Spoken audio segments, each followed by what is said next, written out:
Good afternoon, everybody. This is P. Francis McNichol, otherwise known as Phil to my friends, and I welcome you today. This is another reading. I think it's my second one in a row, although I'm not the best reader per se verbally. I enjoyed this project because it took a few days with a couple shifts in between work, and I really enjoyed writing it.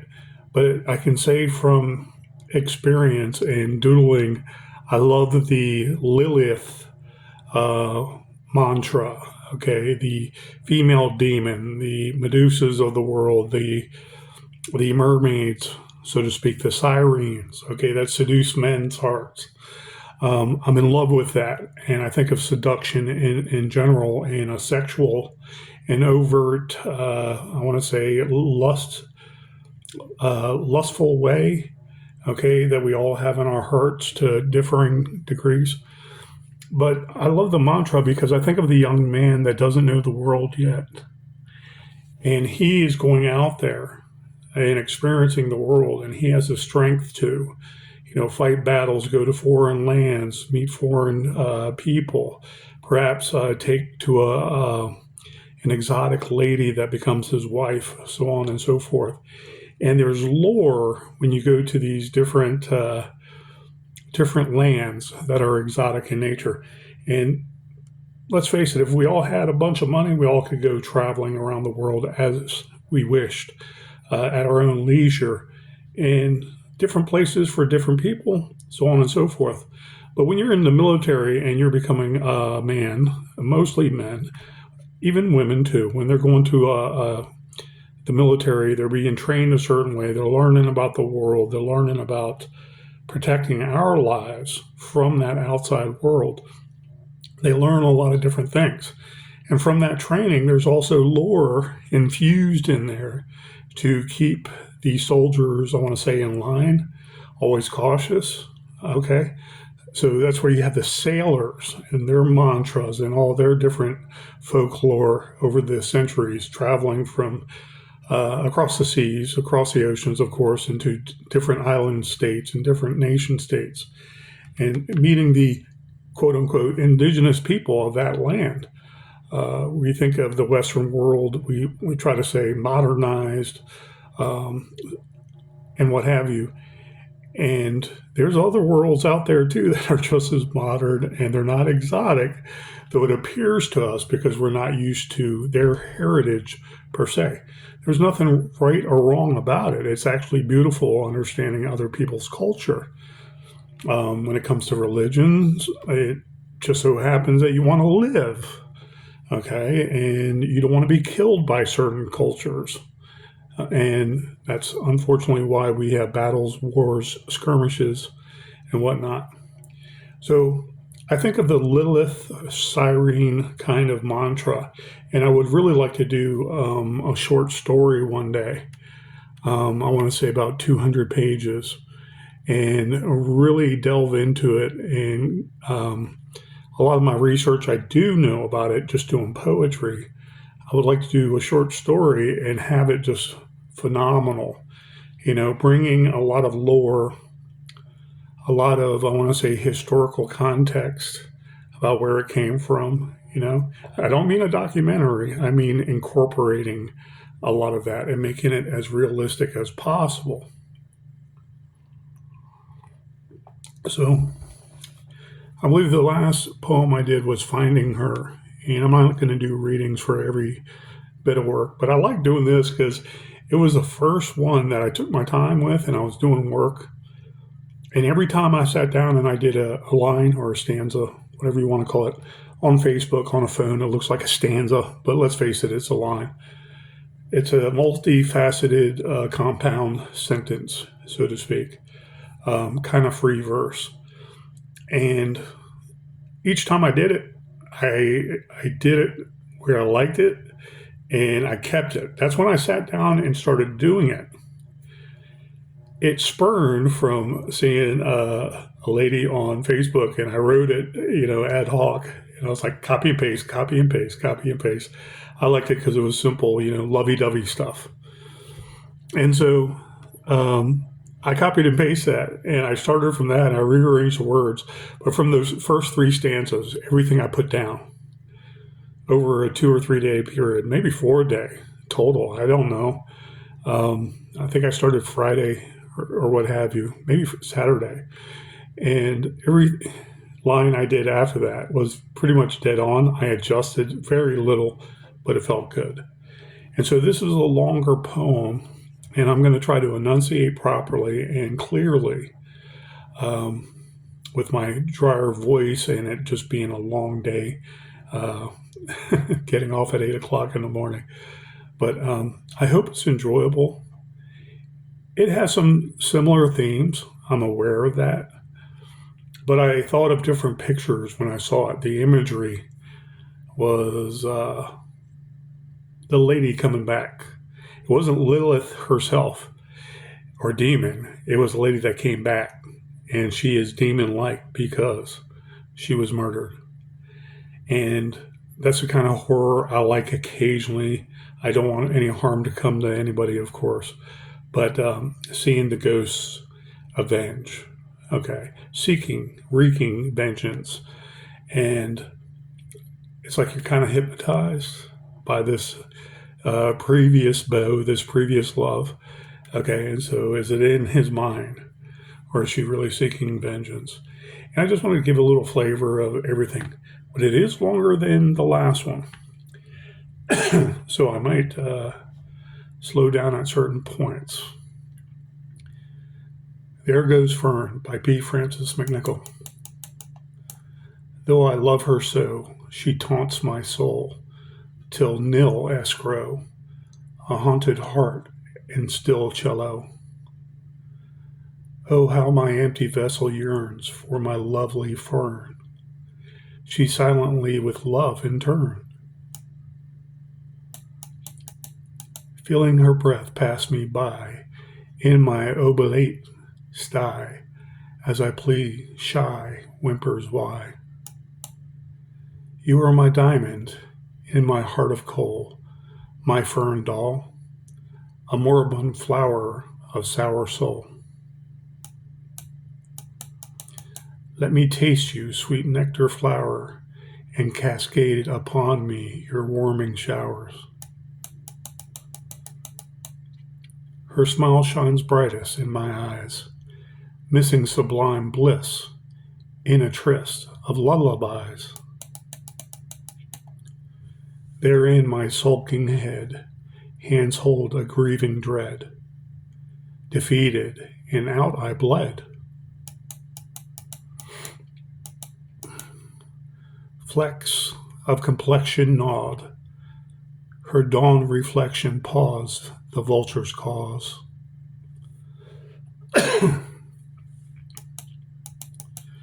Flustered as I arise, dastard spawn of bird and flies peck and pry her custard eyes. Exhumed spreads of clothes are shred upon the loam of scat and whittled bone.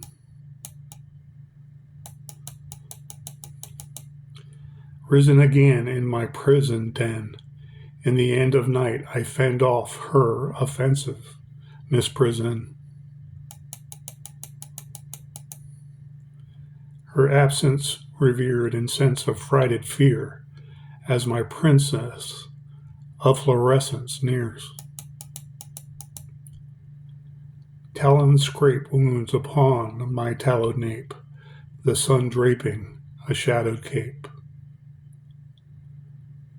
Fern's essence flowed unto me, breathing blows of her ghost, tingling my soul, toasty. Effusing oozing green, out of her jaundice pores of sheen, fiery hair flared Helene.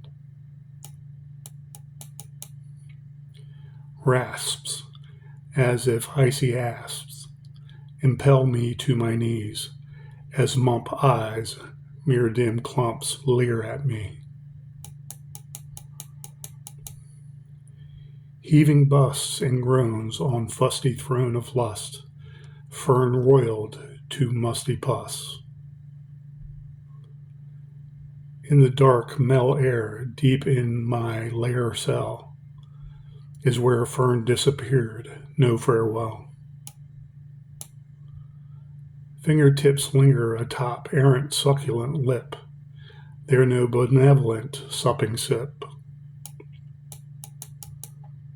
Woed, I remember my dismembered wife burning alive, yearning, a fragrant stife. Till tomorrow I grieve, deceived Fern bereaved upon return, my leeching, Phoenix liege. The end. That was There Goes Fern, and she was awfully mad. Anyways, as it goes, you can think of the millions of different ways you can do a ghost story, and love is one of them. Between the here and now human, possibly loving someone from the past. There's movies that have done that before, and a certain amount of love and affection is there for that female ghost. Okay, the Beau, the real man, is going to sit there and investigate what transpired. She leaves hints, okay, about her demise, what happened to her, and there's a certain kinship. There's a certain, I want to say infatuation, but enamored feelings between them, and you can go any which way you want with that at different degrees. I wanted to say something. This is a common theme, okay, the female demon, okay, especially as men are concerned in our psyche, that I want to say beautiful woman before in our past that was really glamorous and really decked out and really just supermodel gorgeous, when she dressed really nice going to the dance. She was untouchable. She was a queen. She was basically, I want to say, a queen-like ghost in that she was untouchable, unreachable. You could barely speak to her. You spoke to her, you'd say the words wrong, you'd enunciate wrong, and you'd almost cuss her out accidentally because you were so nervous. That resides in men's hearts in particular. And being somewhat of a criminologist / psychologist, I understand that. I understand much more of myself looking back sometimes the more I do poetry. And I was just happy to do There Goes Fern today. I wanted to say, though, however, it was spurred on by a song. I remember up to a couple of years ago, someone was talking to me about, I think it was on Facebook, and I think it was an exchange in comments about the song Timothy. I don't remember how it came to be.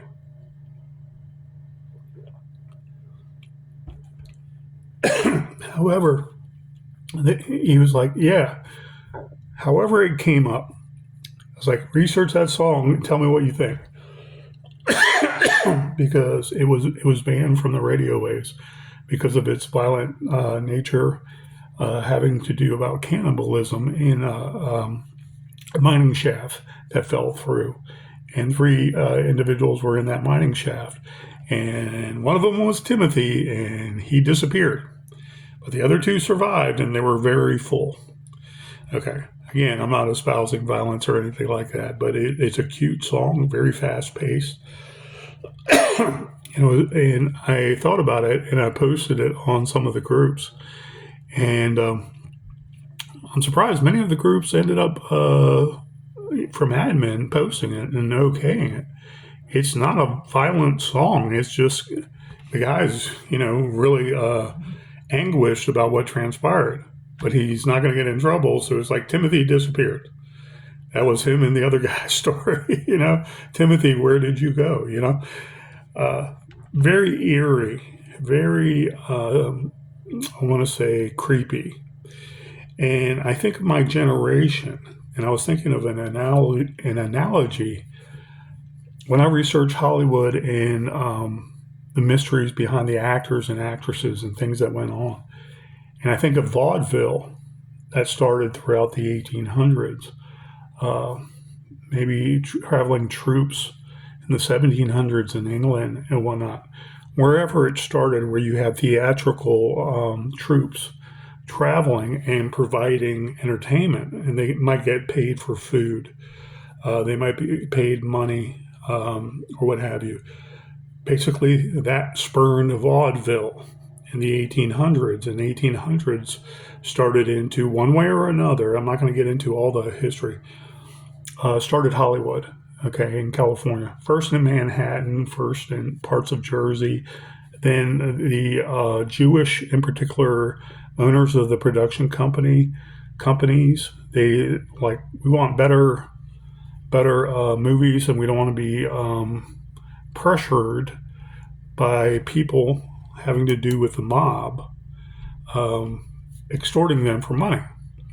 And that was a small part, only a small part of the beginning of Hollywood. But vaudeville was basically the same theatrical troops and people wanting to act, people wanting to entertain, people wanting to dance, burlesque, and so on and so forth.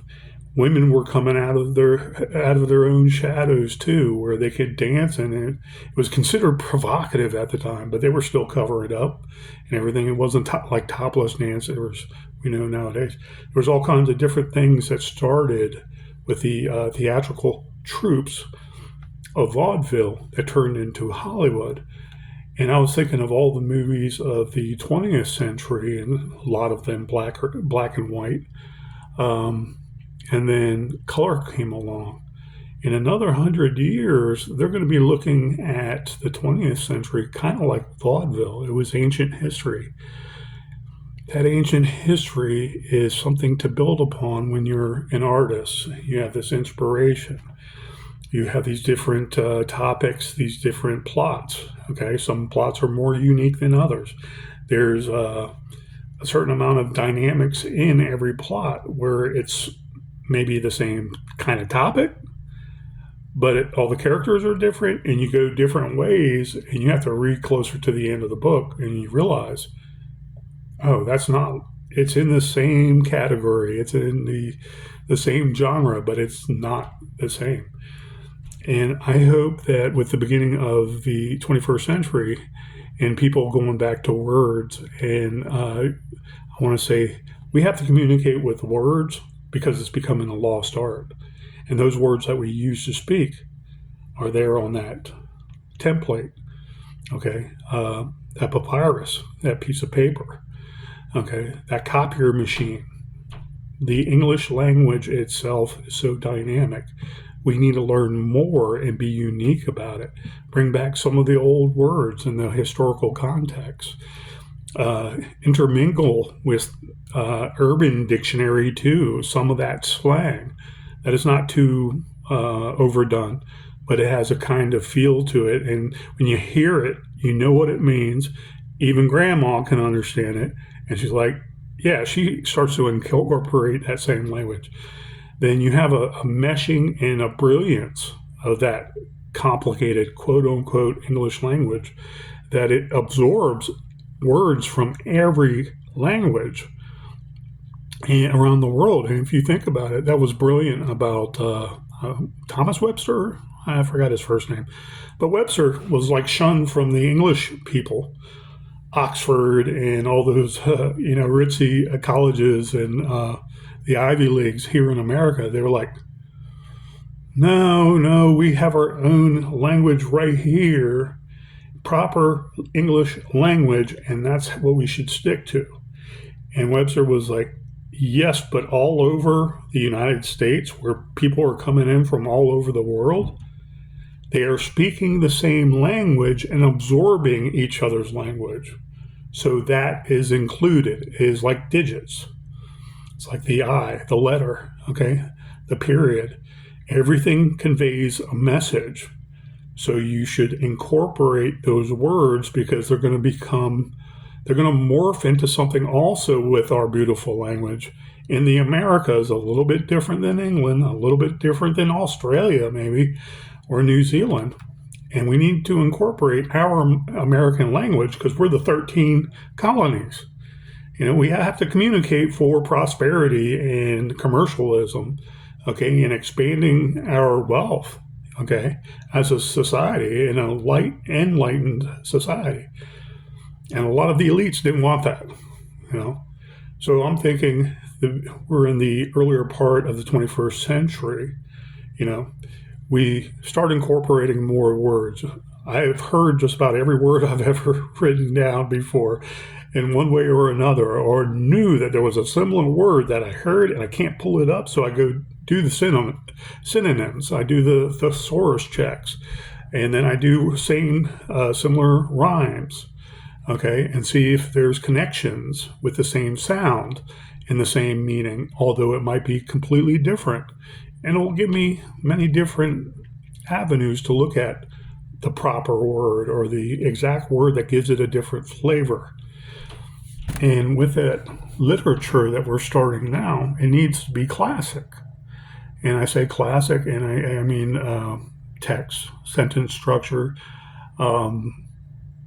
Shakespearean in nature. Shakespeare will probably always be known as the father of English literature, you know, especially in an artistic entertainment manner. And we need to bring some of that back because our communication skills with individuals are lost.